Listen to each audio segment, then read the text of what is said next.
শুরু হলো রক্তাক্ত জুলাই, বৈষম্য বিরোধী আন্দোলনের চূড়ান্ত অভিযাত্রার মাস।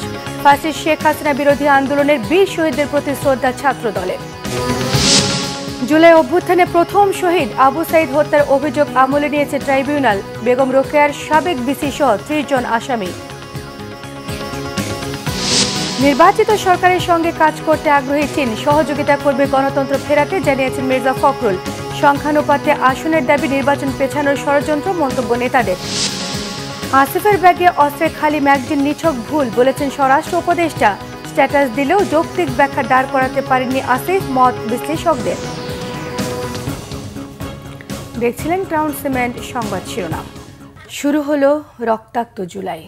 2024 সালের এই দিনে সূচনা হয় বৈষম্য বিরোধী আন্দোলনের চূড়ান্ত অভিযাত্রা, যার উপর ভর করে এগোয় ফ্যাসিস্ট পতনের অভ্যুত্থান।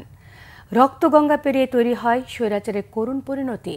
1 মাসের বেশি সময় ধরে চলা রক্তাক্ত এই আন্দোলনের চূড়ান্ত পরিণতি ঘটে ফ্যাসিবাদের পতনের মাধ্যমে। গৌরবময় এই আন্দোলনের সেই গৌরব কতটুকু অক্ষুণ্ণ রাখতে পেরেছেন বিপ্লবীরা? চরম ত্যাগের বিনিময়ে অর্জিত সাফল্য ধরে রেখে মানুষের প্রত্যাশা পূরণে ঐক্যমত্যে জোর দিয়েছেন বিশ্লেষকরা। বিস্তারিত মামুন আবদুল্লাহর রিপোর্টে।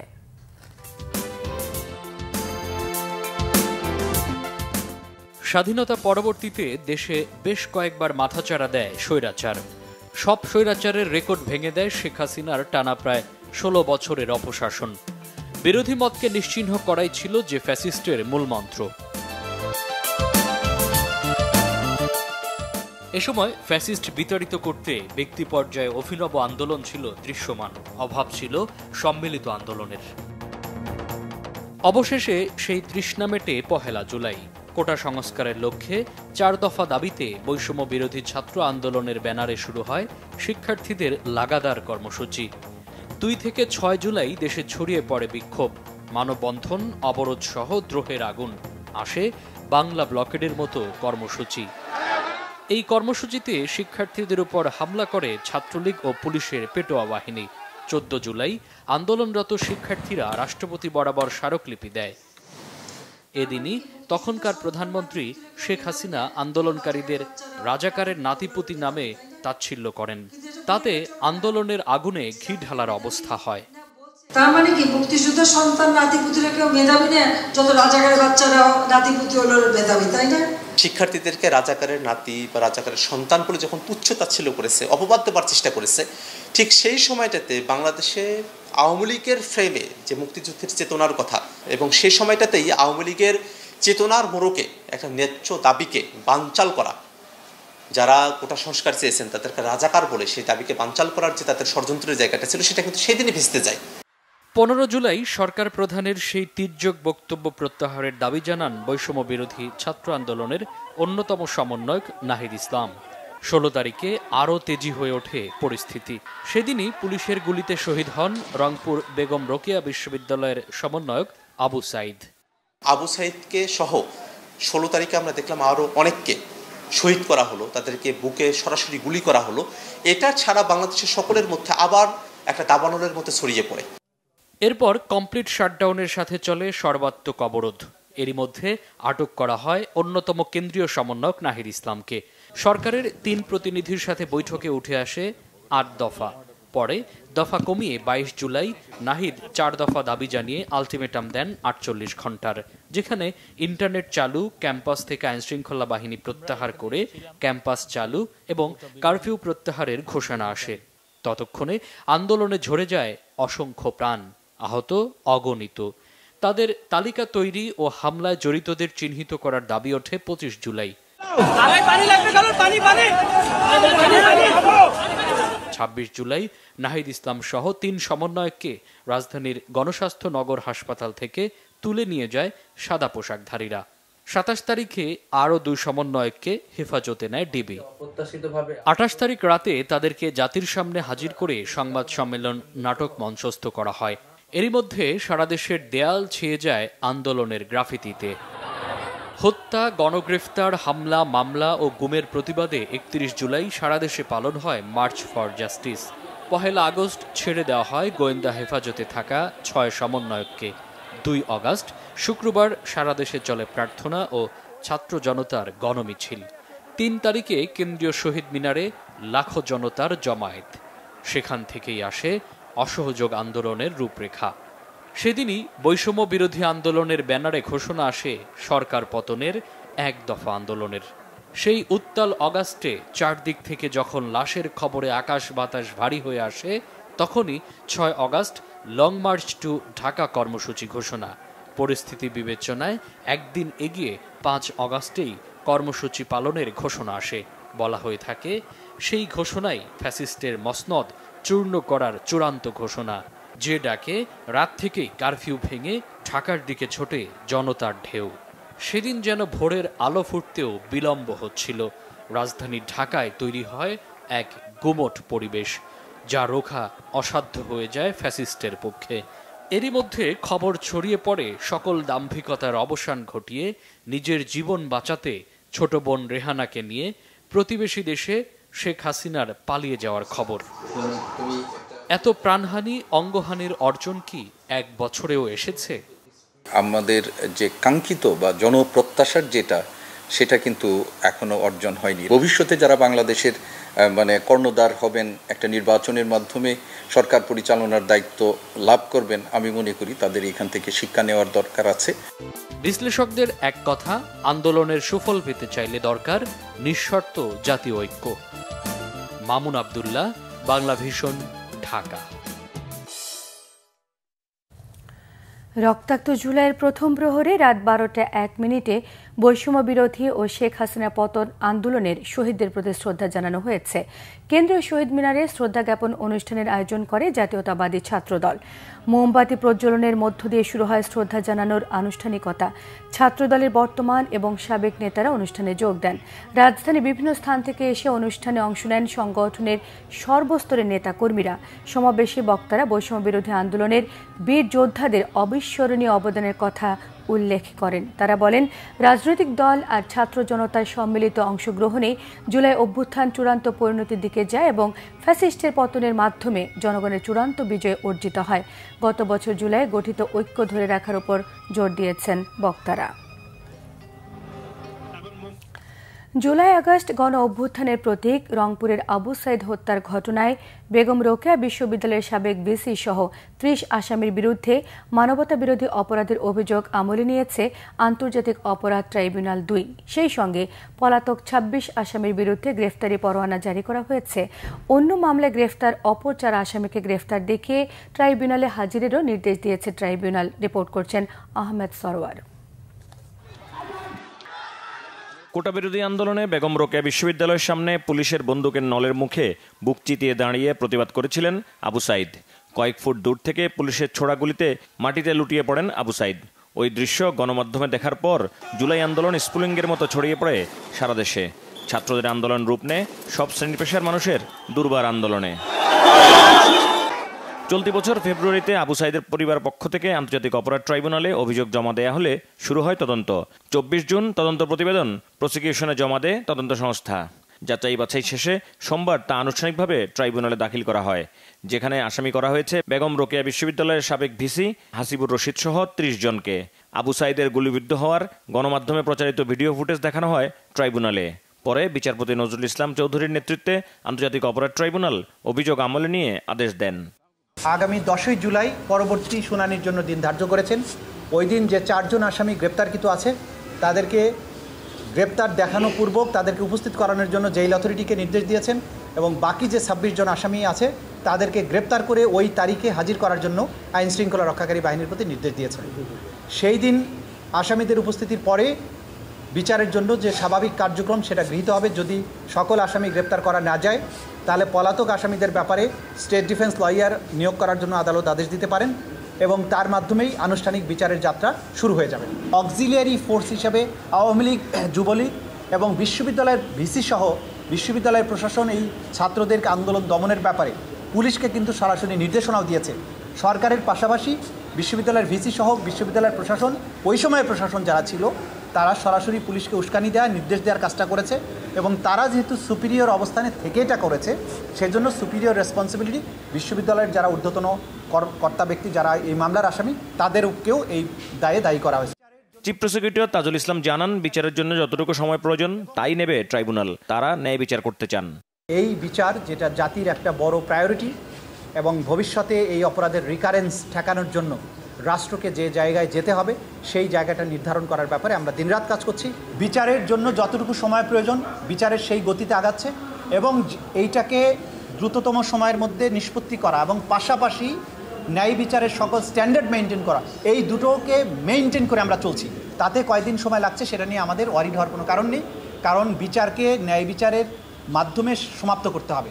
সেজন্য আমি তাড়াহুড়ো করে মোবাইল কোর্টের মতো মামলা বিচার শেষ করা এখানে সম্ভব নয়। যতটুকু সময়ের দরকার সেটা নেওয়া হচ্ছে। 25 বছর বয়সী আবু সাইদ বেগম রোকেয়া বিশ্ববিদ্যালয়ের ইংরেজি বিভাগের 12তম ব্যাচের শিক্ষার্থী ছিলেন। বিশ্ববিদ্যালয়ের কোটা সংস্কার আন্দোলনের অন্যতম সমন্বয়ক ছিলেন তিনি। আহমেদ সরওয়ার, বাংলা ভিশন, ঢাকা। প্রধান উপদেষ্টা অধ্যাপক মোহাম্মদ ইউনূসের সঙ্গে টেলিফোনে কথা বলেছেন মার্কিন পররাষ্ট্রমন্ত্রী মার্কো রুবিও। সোমবার সন্ধ্যে 7:30টায় প্রধান উপদেষ্টা মোহাম্মদ ইউনূসকে ফোন করেন মার্কিন পররাষ্ট্রমন্ত্রী। প্রধান উপদেষ্টা প্রেস সচিব শফিকুল আলম বিষয়টি নিশ্চিত করেন। প্রেস সচিব জানান, দুই নেতার মধ্যে 15 মিনিটের এই ফোনালাপ ছিল অত্যন্ত সৌহার্দ্যপূর্ণ, বন্ধুসুলভ, গঠনমূলক, যার মাধ্যমে দুদেশের চমৎকার দ্বিপক্ষীয় সম্পর্কের প্রতিফলন ঘটেছে। তারা দুদেশের স্বার্থ সংশ্লিষ্ট বিভিন্ন বিষয় নিয়ে কথা বলেন। আগামী বছরের শুরুতে নির্বাচন আয়োজনের উদ্যোগের প্রতি তার দেশের সমর্থনের কথা জানিয়েছেন মার্কিন পররাষ্ট্রমন্ত্রী। ডক্টর মোহাম্মদ ইউনূস যুক্তরাষ্ট্রের নয়া বাণিজ্য নীতি কার্যকর না করায় মার্কিন প্রেসিডেন্টকে ধন্যবাদ জানান। বাংলাদেশের গণতান্ত্রিক যাত্রায় সহযোগিতা করবে চীন। নতুন নির্বাচিত সরকারের সঙ্গে কাজ করতে মুখিয়ে আছে দেশটি, এমন তথ্য জানিয়েছেন বিএনপি মহাসচিব মির্জা ফখরুল ইসলাম আলমগীর। এদিকে বিএনপি স্থায়ী কমিটির সদস্য ডক্টর আব্দুল মঈন খান বলেন, সংখ্যানুপাতিক পদ্ধতিকে ইস্যু করে কেউ যদি গণতন্ত্রের আকাঙ্ক্ষা নিয়ে দ্বন্দ্ব সৃষ্টি করে তাহলে তারা বাংলাদেশের আদর্শকে বিশ্বাস করে না। রিপোর্ট করছেন সিকান্দার রেমান। গুলশানে বিএনপি চেয়ারপারসনের কার্যালয়ে সংবাদ সম্মেলন করেন বিএনপি মহাসচিব মির্জা ফখরুল ইসলাম আলমগীর। জানান, 5 দিনের চীন সফরে বিএনপির পক্ষ থেকে দ্ব্যর্থহীনভাবে এক চীন নীতির প্রতি দৃঢ় অবস্থানের কথা জানানো হয়েছে। পাশাপাশি প্রেসিডেন্ট শি জিনপিং এর নেতৃত্বে চীনের বিস্ময়কর উন্নতি ও আন্তর্জাতিক প্রবৃদ্ধি এবং তার বেল্ট অ্যান্ড রোড ইনিশিয়েটিভের ইতিবাচক দিকের কথা মর্যাদা ও সম্মানের সঙ্গে ব্যক্ত করা হয়েছে। আঞ্চলিক ও ভূ রাজনৈতিক পরিবর্তিত পরিস্থিতি বিবেচনায় নির্যাতিতদের পক্ষে তাদের অবস্থানকে আমরা সম্মানের সাথে অভিনন্দিত করেছি এবং এর ব্যাপকতা দৃশ্যমানতার আহ্বান জানিয়েছি। চীনের সাথে আমাদের সৌহার্দ্যপূর্ণ সম্পর্কের পাশাপাশি গুরুত্বপূর্ণ প্রতিবেশী এবং বৃহৎ উন্নয়ন সহযোগীদের সাথে আমাদের সুসম্পর্ক ক্রমবর্ধমানভাবে উন্নয়নের ধারাবাহিকতা অব্যাহত রাখার ব্যাপারে চীন এবং আমাদের অভিন্ন অবস্থান বৈঠকগুলিতে সুস্পষ্টভাবে ব্যক্ত হয়েছে। এদিকে রাজধানীর ডিপ্লোমা ইঞ্জিনিয়ার্স ইনস্টিটিউশনে জাতীয়তাবাদী ওলামা দলের সাধারণ সভায় ডক্টর আব্দুল মঈন খান বলেন, কিছু রাজনৈতিক দল মুখে বলে এক আর কাজে করে আরেক। পিআরকে ইস্যু করে বাংলাদেশের মানুষের যে গণতন্ত্রের আকাঙ্ক্ষা, সেই গণতন্ত্রের আকাঙ্ক্ষাতে যদি কেউ দ্বন্দ্ব সৃষ্টি করে, আমি বলবো তারা বাংলাদেশের আদর্শে বিশ্বাস করে, তারা নিজের ব্যক্তির আদর্শে বিশ্বাস করে, তাদের নিজেদের দলীয় আদর্শে বিশ্বাস করে, তারা বাংলাদেশের আদর্শে বিশ্বাস করে না। ধমক দিয়ে সুষ্ঠু নির্বাচন বানচালের চেষ্টা করলে বিএনপি তা মেনে নেবে না বলে জানান দলটির নেতারা। তারা বলেন, ইসলামের নামে সংখ্যানুপাতিক পিআর বোঝে না বিএনপি, এটা নির্বাচন বিলম্বিত করার ষড়যন্ত্র। সিকান্দার রেমান, বাংলা ভিশন, ঢাকা। স্থানীয় সরকার উপদেষ্টা আসিফ মাহমুদের বিদেশ সফরের সময় তার ব্যাগে থাকা ম্যাগজিনটি পিস্তলের AK-47 এর নয়, এমন তথ্য দিয়ে স্বরাষ্ট্র উপদেষ্টা অবসরপ্রাপ্ত লেফটেন্যান্ট জেনারেল জাহাঙ্গীর আলম চৌধুরী বলেছেন, এটি সঙ্গে নেওয়া ছিল তার অনিচ্ছাকৃত ভুল। সোমবার স্বরাষ্ট্র মন্ত্রণালয়ের সভাকক্ষে আইনশৃঙ্খলা সংক্রান্ত কোর কমিটির বৈঠকের পর তিনি এসব তথ্য দেন। বলেন, আসিফ মাহমুদের AK-47 এর লাইসেন্স পাওয়ার তথ্য সঠিক নয়, আর বয়স না হওয়া সত্ত্বেও তার অস্ত্রের লাইসেন্সের বিষয়টি তার জানা নেই। স্বরাষ্ট্র উপদেষ্টা জানান, 1 জুলাই থেকে 5 আগস্ট পর্যন্ত দেশে বিভিন্ন রাজনৈতিক এবং সামাজিক সংগঠনের অনুষ্ঠান নির্বিঘ্ন করতে আইনশৃঙ্খলা রক্ষাকারী বাহিনীকে প্রস্তুত থাকতে নির্দেশনা দেওয়া হয়েছে। এই সময় কোনো ধরনের হুমকি নেই বলেও জানিয়েছেন স্বরাষ্ট্র উপদেষ্টা। বিমানবন্দরে ব্যাগে গুলি সহ ম্যাগজিন পাওয়া নিয়ে যুব ও ক্রীড়া উপদেষ্টা আসিফ মাহমুদ সজীব ভুঁইয়া নিজের ভেরিফাইড ফেসবুক পেজে বলেছেন সেটি ছিল নিরাপত্তার স্বার্থে লাইসেন্স করা বৈধ অস্ত্র, যা ভুলে ব্যাগে এসেছে। তবে একজন উপদেষ্টার এমন আচরণ গণ অভ্যুত্থানের চেতনাকে প্রশ্নবিদ্ধ করছে কিনা তা তাকে পরিষ্কার করার তাগিদ দিয়েছেন বিশ্লেষকরা। বিস্তারিত জানাচ্ছেন জিয়া খান। হযরত শাহজালাল আন্তর্জাতিক বিমানবন্দরে মরক্কোগামী টার্কিশ এয়ারলাইন্সের ফ্লাইটে ওঠার সময় যুব ও ক্রীড়া উপদেষ্টা আসিফ মাহমুদ সজীব ভুঁইয়ার লাগেজ থেকে গুলিসহ ম্যাগাজিন জব্দ করে বিমানবন্দর নিরাপত্তা কর্মকর্তারা। এটি রোববার সকালের ঘটনা। বিমানবন্দরের বোর্ডিং ব্রিজ 9-এ লাগেজ স্ক্যানিংয়ের সময় ম্যাগাজিনটি শনাক্ত করা হয়। পরে উপদেষ্টা তার প্রোটোকল অফিসারের কাছে তা রেখে যান। বিষয়টি নিয়ে আসিফ মাহমুদ তার ফেসবুক আইডিতে এক পোস্টে জানান, নিরাপত্তার স্বার্থে আমার লাইসেন্স করা বৈধ অস্ত্র আছে। গণ অভ্যুত্থানের নেতৃত্বের ওপরে যেভাবে হত্যা চেষ্টা চালানো হয়েছে কয়েক দফা, তাতে রাখাটাই স্বাভাবিক। তিনি আরও লেখেন, বিষয়টি সম্পূর্ণ আনইনটেনশনাল। শুধু ম্যাগাজিন দিয়ে আমি কি করব ভাই? ইন্টেনশন থাকলে অবশ্যই অস্ত্র রেখে আসতাম না। বিষয়টি সামাজিক যোগাযোগ মাধ্যম সহ সাধারণ মানুষের কাছে নানা প্রশ্নের জন্ম দিয়েছে। উপদেষ্টার বিষয়টি গণ অভ্যুত্থানের চেতনাকে প্রশ্নবিদ্ধ করছে কিনা তা সরকারকে খতিয়ে দেখার আহ্বান জানান ডক্টর সাজ্জাদ সিদ্দিকী। আসিফ মাহমুদ সজীব ভুঁইয়া মাননীয় উপদেষ্টা বারবার বিতর্কের কেন্দ্রবিন্দুতে আসছে। এই জিনিসটা আমাদের কাছে খুবই গুরুত্বপূর্ণ, যারা আমরা সমাজকে বিভিন্ন দৃষ্টিভঙ্গি থেকে মূল্যায়ন করে থাকি। এর আগে তার পিএস 400 কোটি অথবা 4000 কোটি টাকার যে একটা স্ক্যান্ডাল, সেইটাও আনরিজলভড। এখন আবার 30 বছরের আগে কেউ আপনার বন্দুক লাইসেন্স পায় না, কিংবা লাইসেন্স দেওয়া এখন বন্ধ আছে।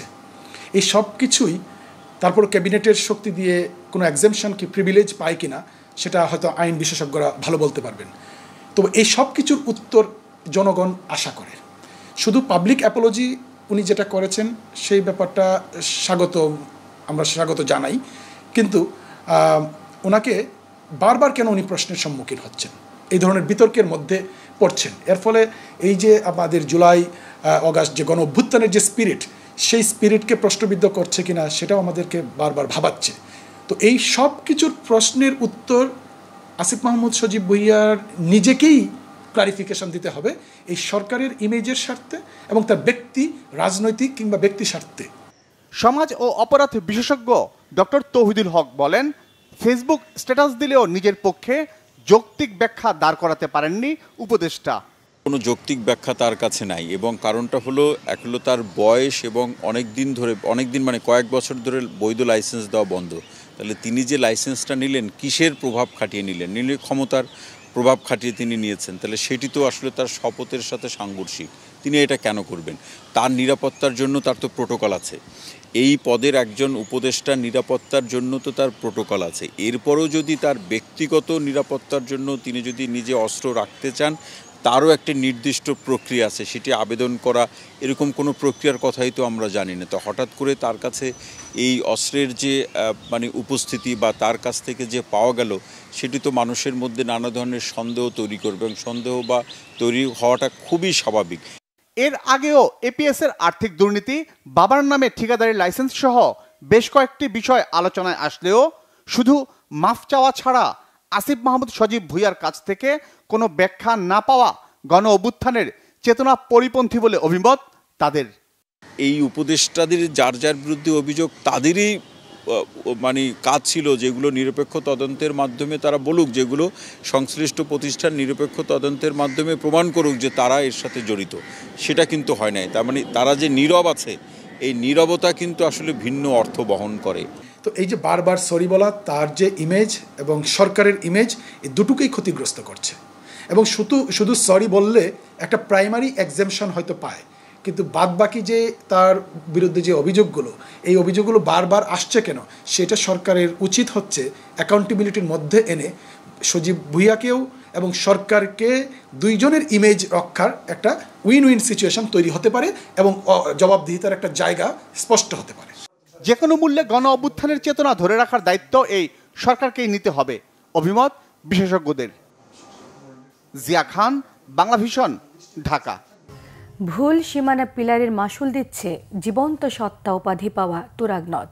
দখল দূষণে ছেয়ে গেছে তুরাগের দুপার, চলছে প্রকাশ্যে বালু ব্যবসা, গড়ে উঠছে অবৈধ বহু স্থাপনা। নদী গবেষকরা বলছেন এখনই নিয়মিত মনিটর না করলে অবৈধ দখলদাররা খেয়ে ফেলবে তুরাগকে। রিপোর্ট করছেন ফজলে রাব্বি, ক্যামেরায় ছিলেন আল মাসুম সবুজ। মোহাম্মদ আবুল কাশেম দীর্ঘ 25 বছর ধরে বসবাস রাজধানীর তুরাগ নদ এলাকায়। একসময় জীবিকা চলত মাছ ধরে, এখন তুরাগে তেমন মাছ না পাওয়ায় পেশা বদলে ফেলেছেন। খুব কাছ থেকে দেখেছেন তুরাগের জৌলুস। নদী আরো অনেক বড় ছিল, এই নদী এখন হইতে হইতে অল্প একটু খাল হয়ে গেছে গা, কোন এন থেকে ওই পারে দেখা যায়। মানুষ যাইতেই পারতেন, আগে মানুষ যাইতে হলো এদিকে তো ছিল না, এদিকে সবই বন্ধ ছিল, সব পানি বেরির উপরে তাকালে এদিকে পানি দেখতাম। এখন তো অনেক পরিবর্তন উন্নত হয়ে গেছে, কিন্তু তারপরে যেটুকু রাখছে একটু সৌন্দর্যভাবে রাখে না। রাজধানী ঢাকার পাশ দিয়ে বয়ে চলা 62 কিলোমিটার দীর্ঘ এই নদ একসময় ছিল হাজারো মানুষের জীবিকার অবলম্বন। সময়ের স্রোতে দখল দূষণে তুরাগ এখন ময়লার ভাগাড়। আশপাশে উঁচু ভবন, ইটভাটা আর বালু তোলা হচ্ছে প্রকাশ্যে, সেই সঙ্গে কলকারখানার কেমিক্যাল মিশছে সমানে। মালিকানা জায়গা ছিল এইটুক ছিল, বেশি হলো সরকারি খাদ জমি, এখানে খাদ জমি বেশি, মালিকানা জমি কম। এখান দিয়ে লঞ্চ যাচ্ছে বা হচ্ছে বালখেট বা নৌকা টৌকা যাচ্ছে, পানি মানে ফেনা তৈরি হয়, এত পরিমাণ দুর্গন্ধ এখান দিয়ে চলাফেরা করাই মানে দুষ্কর হয়ে যায়। প্রায় জায়গায় তো এরকম মানে রাস্তার সাথে এরকম জায়গা, প্রায় জায়গায় এরকম বড় হয়ে যাইতেছে। তুরাগের মিরপুর বেড়িবাঁধ এলাকার সীমানা পিলারের মধ্যে নদীর জায়গা দখল করে প্রকাশ্যেই চলছে লাখ লাখ টাকার বালু ব্যবসা। নদী দখল করে কেন বালুর ব্যবসা, সেটা আমরা জানি না। আমরা কে জানে? এখানে যারা দায়িত্বে আছে তারা। দায়িত্বে কে আছে? আমি এখানে অ্যাকচুয়ালি নতুন, আমি খুব চিনিও না লোকজনটা। তুরাগের সাথে যুক্ত বিভিন্ন খালের দশা আরো করুন। তুরাগ তীরে মাঝে মধ্যে উচ্ছেদ অভিযান চললেও নজর যায় না খালের দিকে। এমন বাস্তবতায় নদী রক্ষায় উচ্ছেদ অভিযানের পাশাপাশি নিয়মিত নজরদারির তাগিদ নদী গবেষকদের। গোটা নদীটা 24 ঘন্টা আপনার মনিটরিংয়ের মধ্যে রাখবে। এটা যেটা করা উচিত যে বনায়ন করা উচিত নদীর দুই পারে, এবং একই সঙ্গে বিআইডব্লিউটিএ থেকে এটা নিয়মিত টহল দেওয়া দরকার। এটা তো খুব বেশি নদী বড় এলাকা না, এটা যদি সপ্তাহে একবার করে টহল দেয় এবং যেখানেই দখল হয় সেখানে যদি সঙ্গে সঙ্গে সেটা উচ্ছেদ করে, তাহলে দুই তীর রক্ষা পাবে। তুরাগের সীমানা পিলার ভুলভাবে বসানো হয়েছে উল্লেখ করে তিনি বলেন, খাল রক্ষা ছাড়া তুরাগ রক্ষা করা যাবে না। গাবতলীর আগে পরে এবং গাজীপুর পর্যন্ত যেটা হয়েছে যে সীমানা চিহ্নিত করেছে, যে সীমানাটা বিআইডব্লিউটিএ বসিয়েছে সেগুলো নিয়ে প্রশ্ন আছে যে ঠিকমতো করেছে কিনা। কোথাও কোথাও দেখা গেছে যে আচ্ছা প্রভাবশালীদের এড়ানোর জন্য কয়েক মিটার পরে সীমানা বসানো হয়েছে, কিন্তু যেটা ফোরশোর নদীর যে প্লাবনভূমি সেখানে আপনি দেখবেন যে অনেক বালুর গদি আছে, কয়লা, রেডিমিক্স, এগুলো দখল করে আছে। নাব্য সংকট আর দূষণে দিনে দিনে ছোট হয়ে আসছে তুরাগ। একসময় জীববৈচিত্র্য আর প্রাণচাঞ্চল্যতার অপরূপ নিদর্শন ছিল তুরাগ নদী, অথচ সময়ের পরিক্রমায় আস্থা দখল ও দূষণে মৃতপ্রায়। অবস্থা এতটাই বেগতিক যে চর্মরোগ, শ্বাসকষ্ট সহ বিভিন্ন রোগে আক্রান্ত নদী তীরবর্তী মানুষ। দ্রুত এই অবস্থার উন্নতি ঘটাতে না পারলে একদিকে যেমন বিপন্ন হবে জনজীবন, অন্যদিকে নদী হারাবে তার প্রাণ। টঙ্গী থেকে ফজলে রাব্বি, বাংলা ভিশন, গাজীপুর। সরকারের হস্তক্ষেপে নয়, দুদক স্বপ্রণোদিত হয়ে এনবিআরের 6 কর্মকর্তার বিরুদ্ধে তদন্ত করছে বলে জানিয়েছেন অর্থ উপদেষ্টা সালাউদ্দিন আহমেদ। সচিবালয়ে অর্থ বিভাগের মনিটরিং সেলের কর্মসূচির উদ্বোধন অনুষ্ঠানে এসব কথা বলেন তিনি বলেন, সরকার অনেক কাজ করছে, কিন্তু সেটি অনেকের কাছেই দৃশ্যমান নয়। জানান, বিশ্বব্যাংক ও IMF এর সাহায্য থাকলেও সব ক্ষেত্রে তাদের কথা মানছে না সরকার। বাংলাদেশ ব্যাংক প্রসঙ্গে সালাউদ্দিন আহমেদ জানান, গত সরকারের সময় সবাই এজেন্ট ছিলেন, কেউ কেন্দ্রীয় ব্যাংকের গভর্নর ছিলেন না। এনবিআর কর্মকর্তাদের কাজে ফেরা প্রসঙ্গে উপদেষ্টা বলেন, জাতীয় স্বার্থের বিপক্ষে গিয়ে সব কার্যক্রম একদম বন্ধ করে দেয়া কোনোভাবে কাম্য হতে পারে না। আন্দোলন যা হবার হয়েছে, এখন নির্ভয়ে ঠিকভাবে কাজ করার নির্দেশ দিয়েছেন তিনি। সবাইকে স্বচ্ছতা নিশ্চিত করে কাজ করার আহ্বান জানান অর্থ উপদেষ্টা সালাউদ্দিন আহমেদ। আগামী ডিসেম্বর জানুয়ারিতে বিপিএল আয়োজন করা হবে। বিসিবি সভায় এই সিদ্ধান্ত নিয়েছে বোর্ড। তবে কয়টি দল খেলবে তা নির্ধারণ করা হয়নি। প্রায় 6 ঘন্টার ম্যারাথন সভায় আলোচনা হয় অনেকগুলো বিষয় নিয়ে। ক্রিকেট বিকেন্দ্রীকরণের 7টি বিভাগের কার্যক্রম এবং পরিকল্পনায় আলোচনা হয়েছে। ক্রিকেটারদের মানসিকভাবে চাঙ্গা করতে ক্রিকেট অ্যাওয়ার্ড নাইট করার সিদ্ধান্ত নিয়েছে বিসিবি।